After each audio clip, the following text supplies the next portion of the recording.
सास, माँ, बहू और बेटी। नहीं नहीं, ये कहानी इन सारे के सारे रिश्तों की नहीं। दोस्तों, हमें उम्मीद है कि आपको हमारी ये कहानी पसंद आई होगी। कृपया हमारे चैनल को सब्सक्राइब करें और सभी अपडेट्स के लिए बेल आइकन जरूर दबाएं। और हाँ, वीडियो लाइक और शेयर करना मत भूलिएगा। Bye bye. बल्कि 2 रिश्तों में ही सभी रिश्तों के होने की है। अरे बहू, मेरे और तेरे ससुर जी की रोटी मत बनाना, मैं बना लूंगी, दिन तक ठंडी हो जाती है। बहू जो की एक वर्किंग लेडी थी। नहीं नहीं माँ जी, मैं अच्छे से कपड़े में लपेट देती हूँ ना, आप क्यों मेहनत करेंगी, माइक्रोवेव में गर्म कर लेना। अरे नहीं बहू, मेहनत मत कर, वैसे भी ऑफिस में कम मेहनत होती है क्या, जा रहने दे। लेकिन बहू मानती नहीं, वो सास ससुर की रोटी बना कर ही जाती है। दोपहर में खाने के वक्त ससुर जी कहते हैं, अरे बहू को रोटी बनाने के लिए क्यों मना कर दिया, क्या हो गया, ठंडा ही तो खाते आए हम लोग हमेशा से। अरे वो क्या है ना, सुबह ऑफिस जाती है, घर का सारा काम करने में वक्त लग जाता है, अरे थकती है वो अलग, तो मैंने सोचा बहाने से ही थोड़ा कम काम करवाऊं। ससुर मुस्कुरा रहे होते हैं। ये तो अच्छा है, बहू को समझना जरूरी है। वक्त बीत रहा था, घर में सब खुश थे कि एक दिन, माँ जी आप शाम को थोड़ा टहलने निकला करें, घर पर रह रहकर हड्डियां जाम होती है, पापा को भी ले जाया करिए, मैं वक्त पर तो आ जाती हूँ। बहू ठीक 5 बजे ऑफिस से घर आ जाती है। फिर चाय नाश्ता बनाकर सास ससुर के साथ बैठती, उन लोगों को सारा दिन का हाल बताती। रात को पति घर आता है। क्या बात है बेटा, ऑफिस से आकर कभी हम लोगों के साथ भी बैठा कर। अरे माँ, दिन रात काम करके मन ही नहीं करता, अगले दिन की फिर तैयारी होती है, आप और पापा ही कमरे में आ जाओ। इससे अच्छी तो बहू है, कितना भी थकी रहे, घर आकर हम लोगों के लिए चाय नाश्ता बनाना, फिर बातें करना। बहू ना होती तो हम बुढ़ा बुढ़िया तो बैठे ही रह जाते। सास और ससुर अब बहू के कहने पर शाम की सैर पर निकलने लगते हैं। सास की कई सहेलियां बनती है तो ससुर को भी कुछ बुजुर्ग लोगों का ग्रुप मिल जाता है। कैसा रहा सहेलियों के साथ शाम का वक्त? हम लोगों ने तो भाई खूब योगा किया। अरे हम लोगों को गप्पों से फुर्सत ही नहीं होती। वैसे मिसेस मल्होत्रा आज बहू के बारे में कुछ बोल रही थी। तभी वहां ऑफिस से बहू आ जाती है जो जींस और टॉप में होती है। क्या बात है माँ, क्या कह रही थी आपकी सहेली आपकी बहू के लिए? सास इस बार बहू को कुछ अलग तरीके से देखती है और उल्टा सवाल ही दाग देती है। क्या कह रही थी वो हटा, ये बता, तेरे ऑफिस में तो मर्द भी काम करते होंगे ना? बहू जो अब तक मजाक कर रही थी वो सीरियस हो जाती है। मर्द होंगे नहीं माँ जी, मर्द ही ज्यादा है, हम 5 ही लड़कियां हैं ऑफिस में। अरे तो अच्छा लगता है क्या ऐसे कपड़े पहनती हो? कल से तुम ना साड़ी पहनकर ऑफिस जाना, और हाँ, शाम का नाश्ता थोड़ा जल्दी बनाया करो, नाश्ता बनाकर बाद में ही ऑफिस के कपड़े चेंज करने जाना।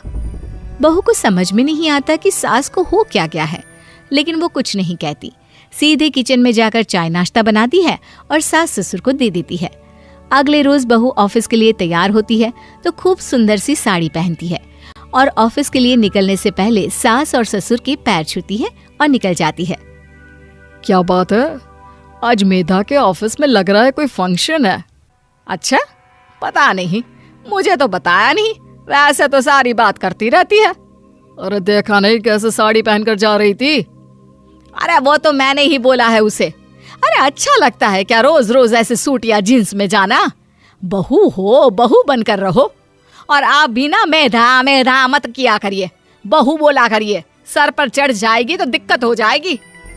सास अब बहू को बहू जैसा रखने लगती है, हर बात पर रोका टोकी, हर बात पर ताने। क्या बात है, आजकल लेट आ रही हो ऑफिस से? अरे चाय के लिए भी देर हो जाती है, हम लोग फिर पार्क में भी देर से पहुंचते हैं। सभी की बहुएं वक्त से चाय नाश्ता करा देती है अपने सास ससुर को, बस एक तू ही है जो उस वक्त ऑफिस से निकलती है। माँ जी, वो एक रास्ता पुलिस वालों ने न जाने क्यों बंद कर रखा है, जिसके कारण ट्रैफिक ज्यादा हो जाता है। मैं कोशिश करूंगी कल वक्त से पहले ही निकल जाऊं। ससुर देख रहे होते हैं कि बहू अब परेशान सी रहने लगी है, एक रोज। मेधा, बेटी मेधा, जी पिताजी। बेटा देख जरा कौन सी टी शर्ट अच्छी लग रही है। वो क्या है ना, शाम को सब बदल बदल कर टी शर्ट पहनते हैं। मैं भी सोच रहा हूँ कि आज कुछ अच्छा सा पहन कर जाऊं। हाँ पिताजी, ये सही है। ये लाल वाली ना बहुत जचेगी आप पर। मेरे पापा पर भी डार्क रंग बहुत जचता है। क्या चल रहा है? अरे ससुर के सामने घूंघट तो छोड़ो, ऊपर से रंग बताया जा रहा है टी शर्ट का। अरे बहू, कोई संस्कार दिए नहीं है क्या तेरी माँ ने? बहू इस बार बहुत निराश हो जाती है।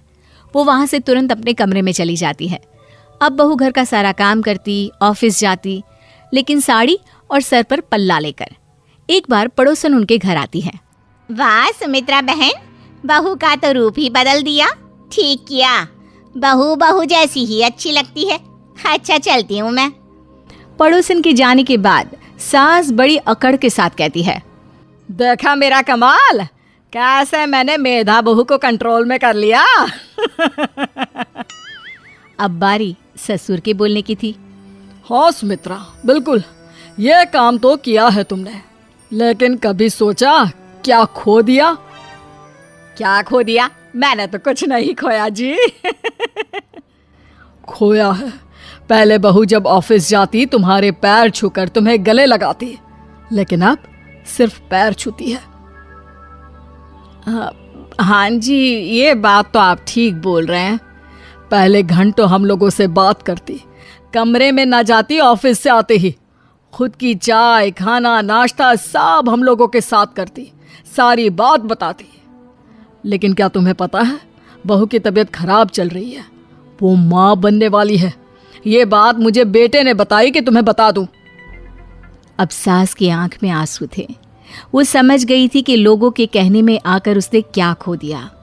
शाम को बहू घर आती है तो माँ किचन में पकोड़े तल रही होती है। अरे माँ जी, आप रहने दीजिए ना, मैं आ तो रही थी। अरे नहीं, जा तू चेंज कर ले, मैं नाश्ता और चाय टेबल पर ही लगा रही हूँ मेधा। सास के मुंह से अपना नाम सुनकर बहू को बहुत अच्छा लगता है। माँ जी, कोई गलती हो गई है क्या?